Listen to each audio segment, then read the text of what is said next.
بسم اللہ الرحمن الرحیم۔ السلام علیکم۔ حضور رحمت عالم صلی اللہ علیہ وسلم بازار کی طرف جا رہے تھے۔ جیب میں صرف 8 درہم تھے۔ راستے میں ایک ضعیف عورت بیٹھی رو رہی تھی۔ آپ صلی اللہ علیہ وسلم رک گئے، اس کے قریب پہنچے اور اس کے غم میں شریک ہونے کے لیے اس سے پوچھا، بڑی بی کیوں رو رہی ہو؟ کیا حادثہ پیش آیا ہے؟ بی بی نے 2 درہم دیے تھے، دے کر سودا لینے کو بھیجا تھا۔ 2 درہم راستے میں کہیں گر گئے، اب وہ کیا خیال کریں گی؟ یہ کہہ کر بڑھیا زاروں قطار رونے لگی۔ آپ صلی اللہ علیہ وسلم نے جیب سے 2 درہم نکالے، بڑھیا کے ہاتھ پر رکھے اور اس کو تسلی دیتے ہوئے آگے بڑھ گئے۔ بازار پہنچ کر اللہ کے رسول صلی اللہ علیہ وسلم نے 2 درہم میں ایک قمیض خریدی اور واپس ہو گئے۔ واپسی میں کیا دیکھتے ہیں کہ ایک فقیر بالکل ننگا کھڑا ہے، اس کے پاس پہننے کو کچھ نہیں ہے اور وہ صدا لگا رہا ہے، جو مجھے پہنائے گا اللہ اسے جنت کا جوڑا عطا فرمائے گا۔ آپ صلی اللہ علیہ وسلم ذرا رکے، فقیر نے پھر صدا لگائی، جو مجھے پہنائے گا اللہ اسے جنت کا جوڑا عطا فرمائے گا۔ آپ صلی اللہ علیہ وسلم نے وہ قمیض اس وقت اس فقیر کو پہنا دی اور پھر بازار کی طرف چل دیے۔ وہاں جا کر آپ صلی اللہ علیہ وسلم نے دوسری قمیض 2 درہم میں خریدی اور اپنے گھر کے لیے واپس ہوئے۔ دیکھا کہ راستے میں پھر وہی بڑھیا کھڑی رو رہی ہے۔ دریافت فرمایا، بڑی بی اب کیا بات ہے؟ بولی، یا رسول اللہ صلی اللہ علیہ وسلم، میری ماں باپ آپ پر قربان، میں کہاں تک آپ صلی اللہ علیہ وسلم کو پریشان کروں؟ گھر سے نکلتے ہوئے کافی دیر ہو گئی ہے، گھر والیاں انتظار کر رہی ہوں گی، یہاں دیر لگ گئی، اتنی دیر میں پہنچوں گی تو وہ ناراض ہوں گی، برا بھلا کہیں گی، سزا دیں گی۔ بڑھیا یہ کہہ کر پھر زور زور سے رونے لگی۔ آپ صلی اللہ علیہ وسلم نے بڑھیا کی فریاد نہایت دھیان سے سنی۔ بڑھیا پر بڑا ترس آیا، اسے تشویش دی اور فرمایا، چلو میں تمہارے ساتھ چلتا ہوں۔ بڑھیا خوشی خوشی چل دیے۔ اللہ کے رسول صلی اللہ علیہ وسلم بھی ساتھ ساتھ تھے۔ تھوڑے ہی دور گئے کہ کچھ انصار کے گھر نظر آئے۔ بڑھیا نے رسول صلی اللہ علیہ وسلم کو بتایا، میں انہی گھروں میں کام کرتی ہوں، ان گھروں کے مرد باہر گئے ہوئے ہیں، گھروں میں صرف عورتیں ہی ہیں۔ آپ صلی اللہ علیہ وسلم گھروں کے قریب پہنچے اور ذرا بلند آواز سے کہا، اے بیویوں، السلام علیکم ورحمۃ اللہ۔ آواز مانوس تھی، ہر خاتون متوجہ ہو گئی، مگر بالکل خاموشی رہی، گھر سے کوئی جواب نہ آیا۔ آپ صلی اللہ علیہ وسلم نے بلند آواز سے کہا، السلام علیکم ورحمۃ اللہ وبرکاتہ۔ پھر وہی خاموشی رہی، کسی گھر سے کوئی جواب نہ آیا۔ خواتین دروازوں کے قریب آ گئیں اور مشتاق تھیں کہ وہ دل نواز آواز پھر آئے۔ اللہ کے رسول صلی اللہ علیہ وسلم نے تیسری بار پھر ذرا بلند آواز سے کہا، اے بیویوں، السلام علیکم ورحمۃ اللہ۔ تیسری آواز پر سارے گھروں کی عورتوں نے مل کر جواب دیا، وعلیکم السلام ورحمۃ اللہ وبرکاتہ۔ فدا کو ابی و امی، آپ صلی اللہ علیہ وسلم نے پوچھا، بیویوں کیا تم نے میری پہلی آواز نہیں سنی تھی؟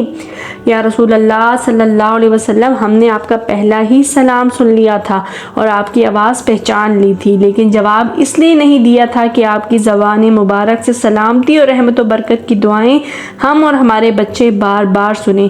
عورتوں نے عقیدت و ارادت کا اظہار کرتے ہوئے کہا، اللہ کے رسول صلی اللہ علیہ وسلم مسکرا دیے، پھر فرمایا، یہ تمہاری خادمہ ڈر رہی ہے کہ تم اسے ڈانٹو گی اور سزا دو گی۔ اتفاق سے اس اللہ کی بندی کو دیر ہو گئی تھی، میں اس کی سفارش لے کر آیا ہوں۔ رسول اللہ صلی اللہ علیہ وسلم کے الفاظ سن کر خاتون کی آنکھوں میں آنسو آ گئے۔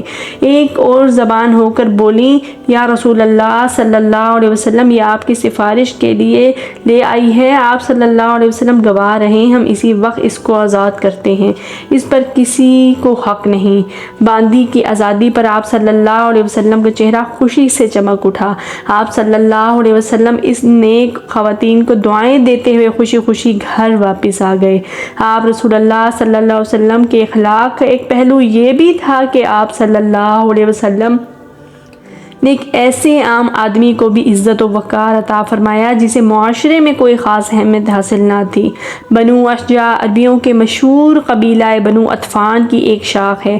یہ قبیلہ زمانہ قدیم سے مدینہ منورہ کی طرف اطراف میں آباد ہے۔ بدوی زہرہ بن حرام رضی اللہ تعالی عنہ مدینہ منورہ سے کچھ فاصلے پر رہتا تھا۔ یہ نہایت غریب شخص تھا، شکل و صورت میں بھی زیادہ خوبصورت نہ تھا، مگر اس کی ایک اہم خوبی یہ تھی یہ اللہ کے رسول صلی اللہ علیہ وسلم بہت محبت کرتا تھا، اور اللہ کے رسول صلی اللہ علیہ وسلم بھی اس سے خوب محبت کرتے تھے۔ زہرہ بن حرام اشجعی جب بھی مدینہ منورہ آتا تو اللہ کے رسول صلی اللہ علیہ وسلم کے لیے کچھ دیہاتی تحفے مثلا سبزیاں، پھل، ستو، شہد وغیرہ لے کر آتا۔ زہرہ جب واپس جانے لگتا تو اللہ کے رسول صلی اللہ علیہ وسلم بھی اسے شہری سوغاتیں دے کر رخصت فرماتے۔ ایک دن تو اللہ کے رسول صلی اللہ علیہ وسلم نے زہرہ کو ایک ایسا اعزاز عطا فرمایا جو غالباً کسی اور صحابی کے حصے میں نہیں آیا۔ ارشاد فرمایا، زہرہ ہمارا دیہاتی دوست اور ہم اس کے شہری دوست ہیں۔ ذرا حدیث کے الفاظ پر غور فرمائیے، یقیناً ہر شہری خاندان کا ایک دیہاتی دوست ہوتا ہے، اور آل محمد کا دیہاتی دوست زہرہ بن حرام ہے۔ زہرہ سیدھا سادہ آدمی تھا، شہری آداب سے ناواقف تھا۔ جب اپنے گاؤں سے آتا تو اپنے ہمراہ لائی ہوئی سوغاتیں لے کر بازار میں ہی کسی ایسی جگہ کھڑا ہو جاتا اور بیچنا شروع کر دیتا۔ پرانے زمانے سے یہ دستور چلا آ رہا ہے کہ جب بھی کوئی دیہات سے کوئی شخص سبزیاں، پھل وغیرہ لے کر آتا ہے تو لوگ بھاگتے ہوئے اس کے ارد گرد اکٹھے ہو جاتے ہیں۔ انہیں تازہ سبزیاں مل جاتی ہیں جو عموماً سستی ہوتی ہیں۔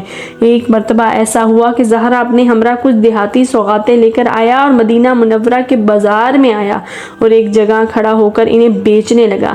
اس کی قسمت اچھی تھی کہ اللہ کے رسول صلی اللہ علیہ وسلم بھی بازار میں تشریف لے آئے۔ آپ صلی اللہ علیہ وسلم نے اپنے دیہاتی دوست کو دیکھا، آپ نے پیچھے سے جا کر اس کی آنکھوں پر اپنے ہاتھ مبارک رکھ دیے۔ ناظرین ذرا تصور کیجئے کہ زہرہ کی آنکھوں پر اللہ کے رسول صلی اللہ علیہ وسلم کی ریشم سے زیادہ نرم و نازک اور عنبر و گلاب سے زیادہ خوشبودار ہاتھ ہیں۔ پہلے تو وہ گھبرایا، وہ گھبراہٹ کے عالم میں کہہ رہا ہے کہ کون ہے بھائی، میری آنکھوں پر کس نے ہاتھ رکھ دیے ہیں؟ لیکن جب اس نے اللہ کے رسول صلی اللہ علیہ وسلم کے مبارک ہاتھوں کی نزاکت کو محسوس کیا تو آپ صلی اللہ علیہ وسلم کی خوشبو سونگھ لی تو اسے معلوم ہوا کہ اس کے پیچھے تو کائنات کے امام کھڑے ہیں۔ اس نے موقع غنیمت جانا اور اپنی پشت کو اللہ کے رسول صلی اللہ علیہ وسلم کے سینے سے ملنا شروع کر دیا۔ اللہ کے رسول صلی اللہ علیہ وسلم نے محبت بھرے انداز میں فرمایا، لوگوں کون ہے جو اس کو غلام کو خریدے؟ زہرہ نے بھی محبت بھرے انداز میں عرض کیا، اللہ کے رسول صلی اللہ علیہ وسلم، مجھ جیسے کالے کلوٹے دیہاتی کو کوئی خرید کر کیا کرے گا؟ وہ تو بڑے خسارے کا سودا کرے گا، میری تو قدر و قیمت کوئی نہیں، میں تو بیکار آدمی ہوں۔ آپ صلی اللہ علیہ وسلم نے جواب دیا، میں ارشاد فرمایا، پیارے ایسا نہ کہو، کیا تمہیں کسی نے کہا ہے کہ تمہاری کوئی قدر و قیمت نہیں؟ تم اللہ کے ہاں بیکار نہیں ہو، تم اللہ اور اس کے رسول صلی اللہ علیہ وسلم سے محبت کرنے والے ہو، اس لیے تم اللہ کے ہاں بڑے قیمتی ہو۔